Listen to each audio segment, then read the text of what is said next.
মানুষ তো পুড়বে আগুনে, কিন্তু পাথর কেমন করে পুড়বে আগুনে? কিন্তু আজকে আমরা চোখে দেখলাম, আপনারাও চোখে দেখলেন, এই যে দেখেন আমেরিকাতে বড় বড় বিল্ডিং সব জ্বলে ছাই হয়ে গেল, দেখলেন না? দেখলেন না?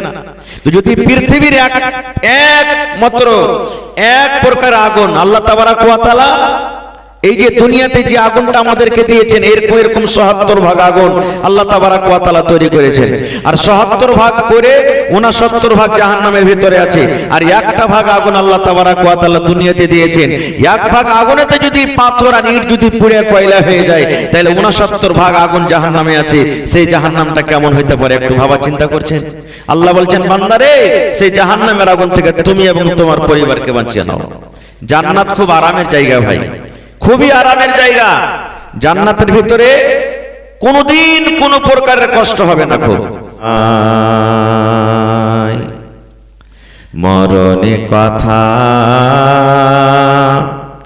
মনে কি তোর নাই, মরণে কথা স্মরণ কি তোর নাই রে মুমিন ভাই, মরণে কথা স্মরণ কি তোর নাই। তুমি যখন যাবে মরে, তুমি যখন যাবে মরে, নিয়ে যাবে খাটে করে, রেখে দিবে মাটির বিছানায় রে মুমিন ভাই, মরণে কথা মনে কি তোর নাই। মাল ধন পয়সা করে, মাল ধন পয়সা করে, থেকে যাবে পাকার বাড়ি, মাল ধন পয়সা করে, থেকে যাবে দালান বাড়ি,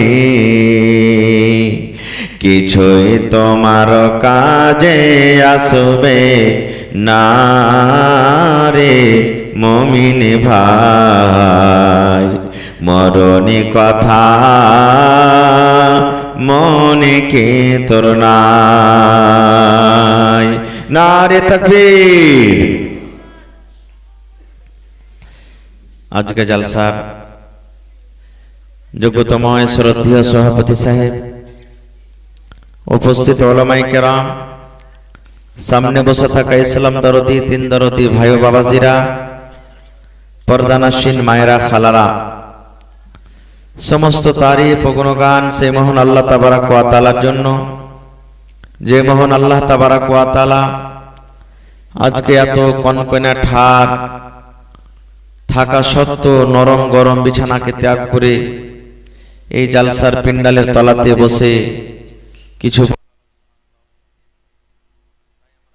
তাবারাক ওয়া তাআলার প্রশংসা করি, অন্তর থেকে মুহাব্বতের সাথে সকলেই পড়েন আলহামদুলিল্লাহ। একটু জোর করে পড়েন ভাই, আলহামদুলিল্লাহ। তারপর আমাদের শেষ নবী হযরত মুহাম্মদুর রাসূলুল্লাহ পড়েন সাল্লাল্লাহু আলাইহি ওয়াসাল্লামের পর অগণন দরুদ শরীফ শান্তির ধারা বর্ষিত হোক, আমিন। আল্লাহুম্মা সাল্লি আলাইহি আল্লাহুম্মা বারিক আলাইহি। ভাই মুসলমান, বিভিন্ন রকম উলামার মুখ থেকে বিভিন্ন বিষয়তে আপনারা আলোচনা শুনলেন। আমি কি নিয়ে আলোচনা করব তার আগে একটা ছোট্ট গল্প বলি। একটা তালেবে ইলম মাগরিবের নামাজ পড়াইতে দাঁড় হয়েছে। গল্প এটা, হাদিস কোরআনের কথা নয়। একটা উস্তাজি মাদ্রাসার তালেবে ইলম মাগরিবের নামাজ পড়াবো বলে মসজিদে গিয়েছে। যারা মুসাল্লিগণ আছেন মসজিদে, ওনারা বললেন যে এ উস্তাজি, তুমি নামাজটা পড়াও, যাও আগা দিকে চলে যাও। আগা দিকে গেছে, আল্লাহু আকবার বলে বুকে হাত বেঁধেছে, বায়াত বাণী পড়ে সূরাতুল ফাতিহা পড়েও দাঁড় হয়ে আছে, কিচ্ছু পড়ে না। কিন্তু আর এক মিনিট যখন কেটে গেছে, তখন একটা মুসাল্লি বলছে, এই ওস্তাজি তুমি কি আর সূরা টুরা জানে না, জোড়া লাগাও, আগে বাড়াও নামাজটাকে, তুমি দাঁড় হয়ে আছো চুপচাপ হয়ে, কি ব্যাপার? তখন ওস্তাজিটা বলছে যে জি ভাই, আমি কোন সূরা পড়বো আমি খুঁজে পাই না। বলছে কেমন কথা? বলছে এতটি সূরা কোরআনের মুখস্থি আছে আমার, যে প্রত্যেক সূরা বলছে যে আমাকে পড় আমাকে পড়, সূরা 3 বলছে আমাকে পড়, ওয়াকে যদি পড়িতে যাচ্ছে তো সূরাতুল ফিল বলছে না আমাকে পড়, সূরাতুল ফিল পড়িতে যেতে সূরাতুল নাসর পড়ছে না আমাকে পড়, প্রত্যেক সূরা বলছে যে আমাকে পড়, তো কার মনে দুঃখ দেব আর কাকে সুখ দেব, এই জন্য দাঁড়িয়ে আছি। বলার উদ্দেশ্য যে আমাদের সমাজে এত বুরাই ঢুকেছে, এত বুরাই ঢুকেছে যে কোন বিষয় নিয়ে আলোচনা হয় বা করা যায় ভেবে পারা যায় না। তবে ভাই শেষের বেলাতে আজকে আমরা এসেছি কিছু শেখার জন্য, শোনার জন্য বসে আছি।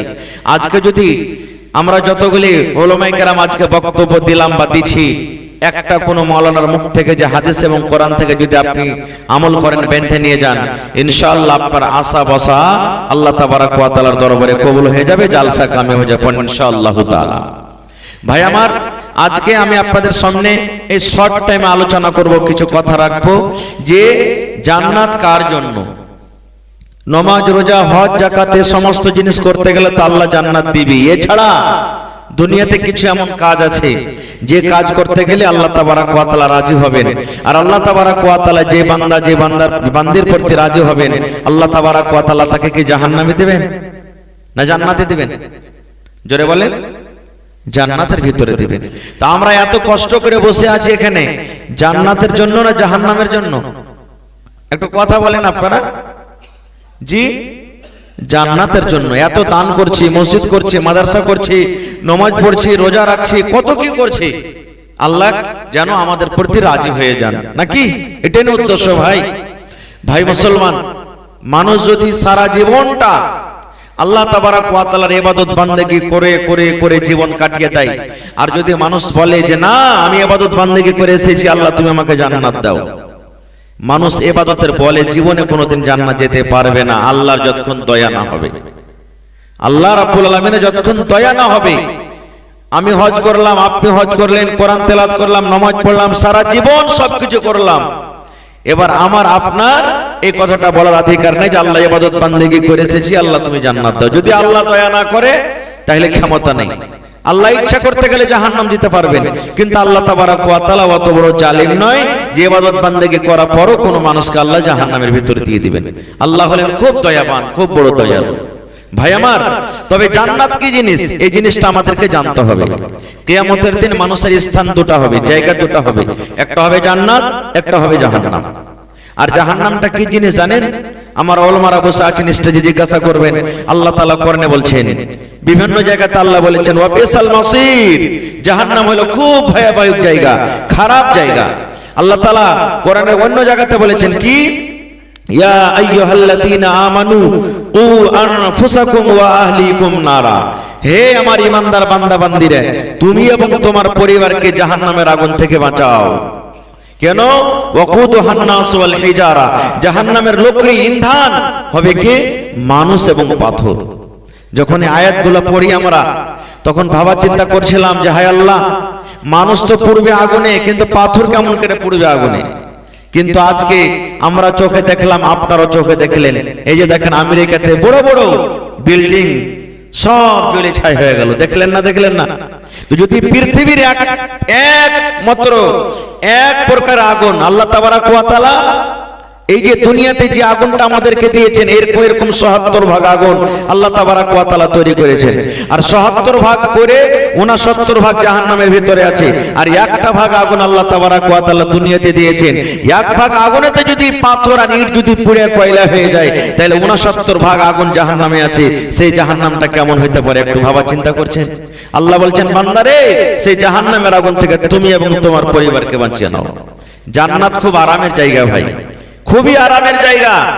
জান্নাতের ভিতরে কোনোদিন কোনো প্রকারের কষ্ট হবে না। খুব একটা মহিলা আল্লাহ রাসূল কাছে বলছেন কি, আল্লাহর নবী গো, আমি একটা বুড়ি মানুষ, আমি নামাজ পড়ি, রোজা রাখি, তেলাওয়াত করি, যতদূর পারে দান খায়রাত করি, আল্লাহ রাব্বুল আলামিন কি আমাকে জান্নাত দান করবেন না? জান্নাতের ভিতরে আমি যাব না? সেই প্রশ্ন করছেন নবীকে। আল্লাহর নবী গো, আমি একজন মহিলা, নামাজ পড়ি, আমার বয়স বেশি হয়ে গেছে, হয়তো আমি বার্ধক্য অবস্থাতে পৌঁছে গেছি, নামাজ পড়ি, রোজা রাখি, তেলাওয়াত করি, দান সাদকা করি, আল্লাহ রাব্বুল আলামিন কি আমাকে জান্নাত দান করবেন না? নবীজি মজাক করলেন, কিন্তু মজাক আমাদের মতো মজাক নয়, মজাকটা হলো নবীজির সত্য। দয়ার নবী বললেন, এ আল্লাহর বান্দা তুমি শোনো রে, আল্লাহ রাব্বুল আলামিন যখন কোনো বান্দা এবং বান্দিকে জান্নাত দান করবেন, তখন ওরা বুড়া থাকবে না। অর্থাৎ নবীজি বললেন, কোন বুড়া এবং বুড়ি জান্নাতের ভিতরে যাবে না। কোন বুড়া এবং কোন বুড়ি জান্নাতে যাবে না। খুব তাহলে যারা বয়স্ক এখানে বাপজি নানারা বসে আছেন, মন খারাপ করিয়েন না। খুব সেই মহিলার মন খারাপ, হ্যাঁ আমার বয়স বেশি হয়ে গেছে, এত কষ্ট করার পরও জান্নাতের ভিতরে যাব না।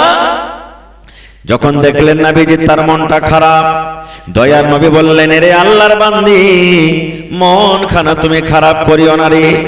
এই জন্য আমি নবী বললাম, কোন বুড়া কোন বুড়ি জান্নাতের ভিতরে যাবে না।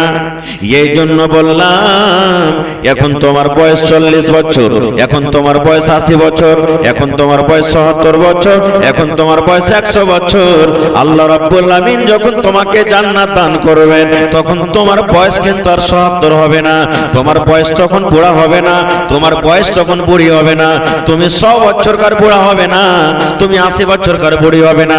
আল্লাহ যখন তোমাকে জান্নাত দিবেন, তখন তুমি হাঁটটা ঘাটটা তুমি নওজওয়ান হয়ে জান্নাতের ভিতরে যাবে। নারে তাকবীর! কেন আল্লাহ জওয়ান করে জান্নাতে দিবেন জানেন? এই যে আমার এখন নানা বসে আছেন এখানে, তাকে যদি কহেন যে সুফরি আম চাবিয়ে খেতে পারবে, খেতে বলেন তো পারবে কি? পারবে না। আর যদি আপনাকে দেওয়া যায় এরকম নওজওয়ানকে, যারা আম কি পাথর গালকে চাবিয়ে খেয়ে নিবে, খেয়ে নিবে এরা। আল্লাহ রাব্বুল আলামিন জান্নাতের ভিতরে কত প্রকারের নিয়ামত রেখেছেন, বুড়া মানুষ ওখানে খেয়ে থাকতে পারবে না, খেতে পারবে না। এই জন্য আল্লাহ রাব্বুল আলামিন নওজওয়ান যুবক করে আল্লাহ রাব্বুল আলামিন মানুষকে জান্নাতে দেবেন। জান্নাতে পোঁটা আসবে না নাকি? জান্নাতে সর্দি লাগবে না, জান্নাতে মাথা ভারী হবে না, জান্নাতের ভিতরে আপনার পেশাব পায়খানা হবে না, জান্নাতের ভিতরে পেটে গ্যাস বনবে না, জান্নাতে পায়খানা হবে না। একজন সাহাবী বললেন, ইয়া রাসূলুল্লাহ, জান্নাতের ভিতরে আল্লাহ রাব্বুল আলামিন এত খাবার দিবেন, আর আপনি বললেন পায়খানা হবে না, ওখানে পেশাব হবে না। তবে এই যে খাবারগুলো আমরা খাবো জান্নাতের ভিতরে, এই খাবারগুলো আমাদের কোথায় হবে? আমরা দুনিয়াতে খানা খাই, পায়খানা দরকার হলে পায়খানাতে চলে যাই, পানি পান করতে গেলে দরকার হলে পেশাবে চলে যায়। তবে জান্নাতের ভিতরে এত আল্লাহ রাব্বুল আলামিন ফলমূল আমাদেরকে দান করবেন, এই খানাগুলো আমাদের কি হবে? দয়ার নবী বললেন, সাহাবীরে, যখন তোমরা জান্নাতের ভিতরে খানা খাবে, খানা খাওয়ার পর তোমাদের জান্নাতে একটা আও করে ঢেকর উঠবে, ঢেকর ওঠা সত্ত্বেও তোমাদের সাথে সাথে সমস্ত সব ক্লিয়ার হয়ে যাবে, সব ক্লিয়ার হয়ে যাবে। জান্নাতে কোনো রকমের কষ্ট হবে না। আর তো আর জান্নাতে আল্লাহ তো সব নিয়ামত দিবেনই দিবেন, এমন এমন নিয়ামত দিবেন যেটা দেখা শোনা দূরের কথা, মানুষ অনুভব করতে পারে না যে আল্লাহ জান্নাতে কি দিবে। এই যে কষ্ট করে এত মসজিদ করছেন, দান ধ্যান করছেন, এর বদলে আল্লাহ ছাড়া কেউ দিবে না। আল্লাহ পুটলিতে বেঁধে রেখেছেন আপনার আমার জন্য। আল্লাহ তাআলা যখন কিয়ামতের দিন যাবেন, আপনারা সব মিলে এসে বলবেন, এই বান্দা লে যা, যা লে তুই যা, চলে যা। সাথে সাথে আল্লাহ ফাওতা দিবেন জান্নাতে। অরিজিনালের কথা বলবো না, একটা ফাওয়ের কথা বলবো। আপনি যদি বাগুন কিনেন, 1 কেজি 5 কেজি বাগুন কিনলেন, এই বাগুন আল্লাহ একটা ফাও দাও না জি, ভালো খুব শ্রেষ্ঠ বাগুন দিবে না পোকা ধোকা গালা দিবে আপনাকে? কোন গালা দিবে? পোকা লাগা গালা দিবে। মাছ কিনেছেন 1 কেজি, এই ভাই একটা মাছ গালা দে না, হ্যাঁ কোন মাছটা দিবে? সব থেকে মোটা মাছটা দিবে না ছোট কিংবা মরা মাছ গালা দিবে? মানে যে কোনো ফাও জিনিস আপনি যখন নেবেন, তা আপনাকে ভালোটা দিবে না খুব। এবার আল্লাহর জান্নাতের ফাও কেমন হবে জানেন? আল্লাহ রাসূল বলেছেন, একটা লোক জান্নাতের ভিতরে সোনার চেয়ারে সোনার কুরসিতে বসে থাকবেন, সোনার কুরসি বসে আছে, আর পিছন থেকে একটা বেটি ছেলে এসে ওর পিছনে ঘাড় এরকম ভাবে ইশারা করবে, এরকম ভাবে ইশারা করবে। তখন মাথাটাকে ঘুরিয়ে দেখে আবার রূপ চেহারা দেখে তখন বলবে, মান আনতে, তুমি কে গো? ওর এত রূপ দেখে তখন বলবে, তুমি কে গো? তখন ওই পেটি ছেলেটা বলবেন, আমি হলাম ফাও। কি বলবেন? আমি হলাম ফাও। দয়ার নবী বলেছেন, ওই জান্নাতি মেয়ে ছেলেটা ফাও যে আল্লাহ রাব্বুল আলামিন একটা জান্নাতি লোককে দিবেন, তার ব্যাপারে নবী বলেছেন, আরে আমার উম্মত, এই দুনিয়াতে তোমরা সূর্য দেখো, সূর্য যখন আসে অন্ধকার রাত দূর হয়ে যায়, দুনিয়া আলো হয়ে যায়। আল্লাহ রাব্বুল আলামিন ওই জান্নাতি মেয়ে ছেলেকে এত রূপ দান করেছেন, এত রূপ দান করেছেন, এই দুনিয়াতে যদি একবার নজর করে দেয়, দুনিয়ার সূর্য তার সামনে কিন্তু ফিকা হয়ে যাবে। শুধু তা নয়, এই যে আমার মায়েরা খালারা দেখবেন মাথাতে চুল বাঁধে, ফুল দিয়ে চুল বাঁধে, আপনারা বাজার থেকে কিনে এনে দেন, কোন ফুলের দাম 10 টাকা, কোন ফুলের দাম 5 টাকা, কোন ফুলের দাম 50, 100, 200 টাকা। আল্লাহর নবী বলেছেন, ওই মাথাতে চুল বাঁধানি একটা ফুল যে থাকবে, ওই ফুলটার এত দাম, এত দাম।